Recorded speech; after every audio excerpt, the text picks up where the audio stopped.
My name is Stephanie Brockstein. I work for Whole Foods Market Southwest as a senior whole body buyer. I've been in my current role about 2 years, and I've been with the company 4.5 years. Today I'm going to present on a topic that I think we're all familiar with, which is employee engagement. And I chose to talk about this particular topic because it's something that has been discussed a lot in the company recently, right? Like, we're all going through this massive expansion.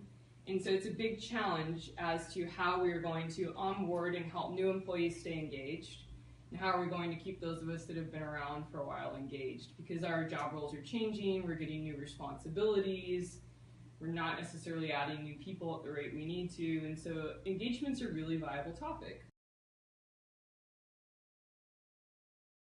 A simple definition of engagement. Employee engagement is a property of the relationship between an organization and its employees. An engaged employee is one who is fully absorbed by and enthusiastic about their work, and so takes positive action to further the organization's reputation and interests. Now, I think the key takeaway there is further the organization's interests. So it doesn't just mean a happy employee, right? They have to be engaged doing the meaningful work that the organization needs them to do. That's where it kind of gets tricky. Why does it matter? Why does engagement matter? Why can't we just have like super angry employees that show up to work but they get the job done and that's all that matters? Well, from a purely financial standpoint, it matters in terms of productivity. This is Sean Anker. He's the CEO of GoodThink. Some of you may have had me forward some of his web or blog articles. He spent 12 years studying at Harvard, and he's done a lot of research on corporate happiness. He did an aggregate study, which is a meta-analysis, so it's like a case study of a bunch of case studies, and it aggregated 225 academic studies on workplace happiness and engagement, and he found that happy employees, touching on back to the emotional needs here, have a 31% higher productivity rate, 37% average higher sales, and they're 3 times more creative. So for anyone that's in management, people's emotional life does matter. It may be hard to handle and it may not be easy to quantify, but it's definitely something we have to participate in and get involved in. So this is a picture of the situational leadership model.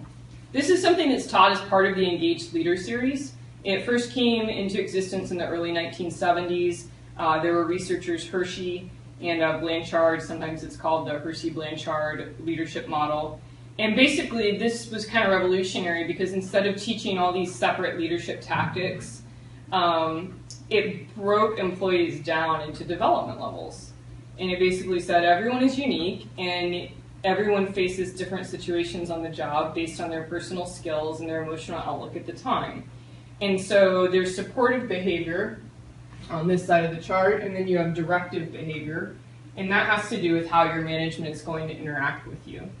So the first person you have here, this is D, this is who you are. They're a low contributor, okay, but they have high commitment. So that's like right when you get started with your job, you're like super jazzed to be there, but you have no idea what you're doing. Okay, and then the next person here, this is like year 2 for me, the beginning of year 2. You have decreased commitment, but you have some competence. Like, why does commitment decrease the second year or in this second phase? Well, you started to see that all that glitters is not gold.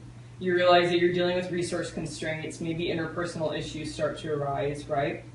And then here, once you get out of that phase, you have moderate to high commitment, moderate to high competency, sometimes variable commitment or competency is how they describe it. And then over here, you have high competency and high commitment. This is where we want all of our employees to be, right? And anytime you change jobs or take on a new job, what happens is you shift. Like when I was a team leader, I was kind of going back and forth between these two, right? I was not a team leader that long before moving on. And then I came back to here, right? And right now I'm in my 3rd year, and I would say I'm pretty solidly right here. I'd say my commitment is a little further along than my skill set. That's what's keeping me out of being a D4. And so then for managers, this basically creates a stage for how you deal with these employees, and you can use different behaviors. Like for the D1, you use S1. They require a lot of direction. You have to tell them what to do. For D2, up in this top corner, you have to sell them on what they need to do because they have really low commitment, right? In D3, you're going to deal with a lot more people actively participating in your group, so you don't have to tell them what to do, but you need to support them. You need to really be there for that emotional part of their life. And then in D4 you have the delegating part, where these people are just locked and loaded. They're ready to go. They usually are emergent leaders within their own group. So this is a great model. When I first learned about this model a couple of years ago in school, I thought, this is awesome. I learned about it as a team leader, and it really impacted the way I was dealing with onboarding and helping employees. But when you really get into studying this model, it has some drawbacks. It gets a little bit difficult to deal with. It can be very hard to adapt in the moment. The information you're receiving and you're dealing with employees is usually based on hard skills and work competency. The model doesn't get into a lot on like how to actually sell people on an idea or how to actually be supportive. And I think that's where a lot of us fall short. And so the plus side is it does treat each individual as unique. It does consider the needs of the group, and it does allow managers to adjust in the moment. However, my personal feeling towards this model is that it's more of like a retrospective model. Like, you deal with a group, you can go back and use it to dissect a group dynamic. Like, as a team leader, I never sat there and was like, I feel like you're a D2 today. I feel like you're a D2 today, and so I'm going to coach you. I'm going to sell you on this idea. Like, that's just not how it plays out in the workforce. So basically, as leaders, we need additional tools. And so as I started thinking about leadership, I started thinking about parenting, because I became a parent when I was a team leader. And I was really bad, as all of us are. When you become parents, you have no idea what to do, right? So you're definitely back in that D1 place.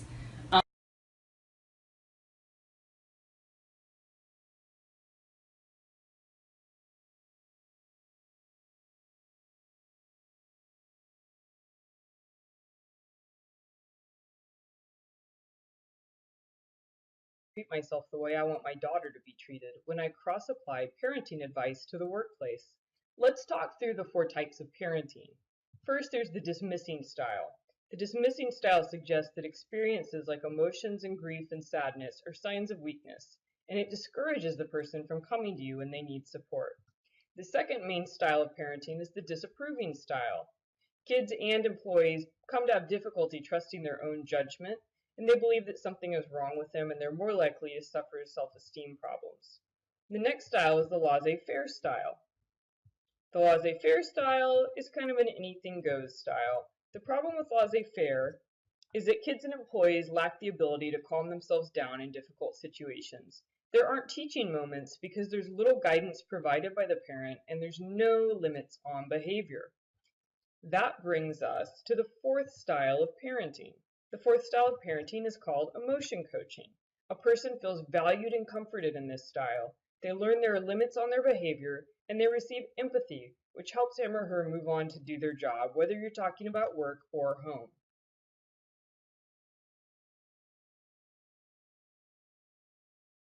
The first one is emotional awareness. In this particular model, you don't dismiss or avoid emotions. You see emotional moments as opportunities to learn more about what is important to this person and their vulnerabilities. You encourage the person to talk about their feelings, and you reaffirm whether or not they're okay. This is kind of the illustration of go hard on the problem, soft on the person. Okay, the next thing you focus on is connecting to the person. You don't dismiss or avoid emotions. You see emotional moments as an opportunity to really connect on critical issues and to guide the people into appropriate solutions. But first you have to build the bridge. If you don't build the bridge, then you're telling them what to do, or you're avoiding telling them. You're just completely delegating it. You're not doing it together. So the connecting piece is really important. And as you connect, you have to listen to them, and you encourage sharing. You listen in a way that shows you're paying attention. One-on-ones are really great for this. You don't judge or criticize. And you also set an interesting limit. You're not a sounding board for complaints that aren't seeking resolution, which I think is really important. And then the next thing you do is you name emotions. So instead of using generic phrases like, I effing hate blank, you start to develop a vocabulary for emotions. You can do this with your kid. We've done this a lot with our kids. You can also do it at work. You can create a personal word bank, and if you start to use it as a leader, the people you lead will also start to use it. But one of the things you can do is lead with questions, right? And lead with questions that use this emotional language. If your team member says, this assignment is BS and I'm sick of it, you can say, I can hear the contempt in your voice. What part of the assignment disgusts you? So you're validating. I hear you don't want to do it. I hear you're disgusted. Now let's talk about why. You're not letting people just skate by with generic like hate statements that just shut down conversations. And then the last part is setting limits and finding good solutions. So I think in the workplace, one of the reasons people avoid these emotional conversations and the emotional side of engagement is they don't know how to set limits. They're afraid that if they open the floodgate to conversation, that they're going to get so much TMI from their employees that it's going to like mess up HR boundaries, or they're going to have a hard time circling back and creating expectations. And so with the emotion coaching method, you set these limits up front. So you already kind of know what your non-negotiables are. You're prepared to redirect someone if they start talking about like a HIPAA issue that they shouldn't be talking about at work. And then you find good solutions together. So you start by setting goals, and you can ask the person, what do you want to do? And they may not know, but then you can think about ideas to reach these goals with them. You can help pick an acceptable solution, and then you accept the person and the solution. So that's kind of that reinforcement part that a lot of you guys wrote down, and we had the post-it notes at the beginning that were like, good job. So now instead of just like delegating your authority or leaving this person alone or disapproving of the bad behavior, you've worked all the way through the process, and the outcome is that they have ownership and you're not left with a problem that you need to solve for them.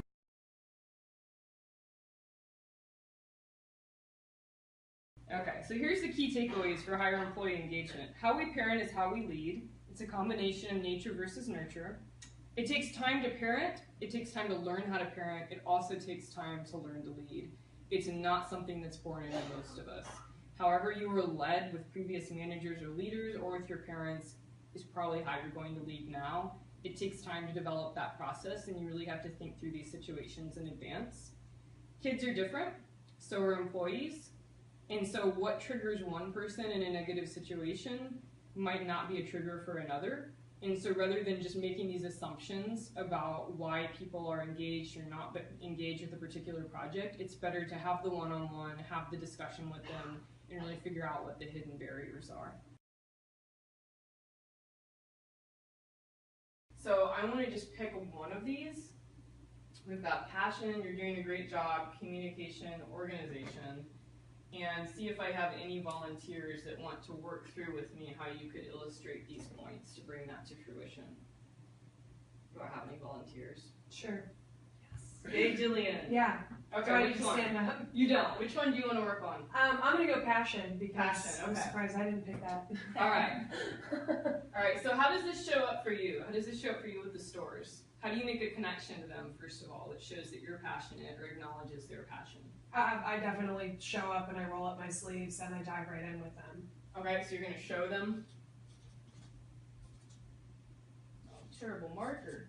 It's like a wardrobe malfunction. Mel has a Sharpie. Yeah, Mel has a Sharpie if that helps. I'm cool. Okay. All right. So how do you show them that you listen? So you're going to show up, you're doing the work, you're showing them that you're passionate, you're acknowledging their passion. How do you listen to their needs? What does that look like? I'm constantly communicating to them that I'm here for anything that they need. I try and respond to any emails within 10 minutes of it being sent. Do a good one. Not my personal forte. Email responsiveness. Statements. Undivided attention when they're talking. Okay. Goes back to the good listening skills. Undivided attention.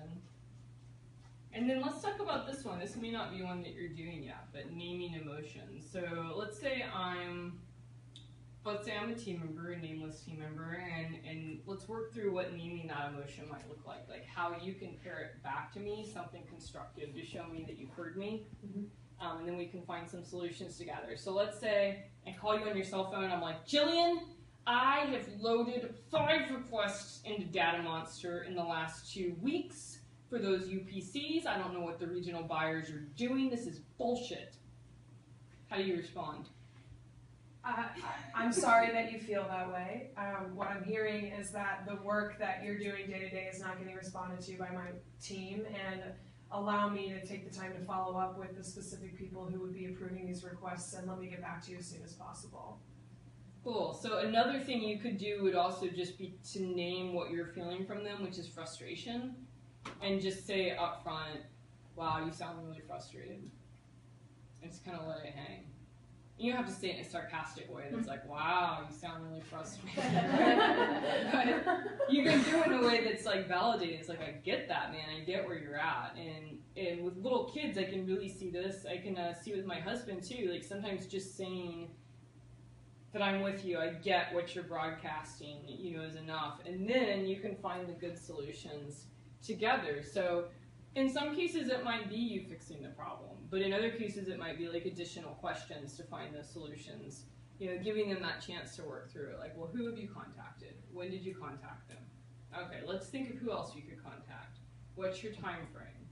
Okay, did we try this person? And then, as a last result, if you have to take on the project yourself, you can, or you can involve someone else. But sometimes you can steer them back and reorient them in a different direction that helps them leave the situation empowered, instead of still feeling like the control is out of their hands. This is something that I deal with a lot with my daughter. So when my daughter was 18 months and I first got into this book, I found out about it from a friend because we were at a child's birthday party and it was right at the age when she was doing this, right? Like at the table. Anyone that has kids know your kids will do that. Like they're just eating and all of a sudden like, the foot goes up on the table. And so she was doing it a lot and I was like, Violet, get your foot off the table. Now, like, I'm escalating. I'm like, get your foot off the table right now. And she's like, yeah. She puts her other foot on the table. And so this mom that was sitting there said, can I give you a suggestion? And I'm thinking, that is the last thing I want to hear right now. But I was like, sure you can. And so she said, try telling her what you want her to do instead of what you don't want her to do. And I was like, what I want her to do is get her feet off the table. And she said, okay, well, tell her what she can do, not what she can't. I'm like, you just blew my mind. I don't know what you're talking about. And that's not the parents I was raised with. And she said, well, tell her feet go under the table. Hands go on top of the table. And I was like, oh my God. Not only did this light bulb go off, like, for me and how I was parenting, but, like, all the times I felt shut down as a kid, like, registered for me. Because as humans, we have this natural momentum and energy, and anytime someone tells you, like, you can't or you're wrong, like, you freeze in space. And then as you freeze, that energy's still there, and you start to build up, like, kind of a natural pissed offness or resentment, or your energy just closes down and you go inward and you stop interacting. And so, as, I started to work through that for the last 1.5 years with my daughter, like, I've started to bring it more into my work life. And I've really focused on telling people, like, this is how you can handle it. Here's one way you can deal with the situation, and validating both their experience and the tactic they use to resolve the experience. So that's why I chose to bring this up today, and thank you very much for listening. Thank you.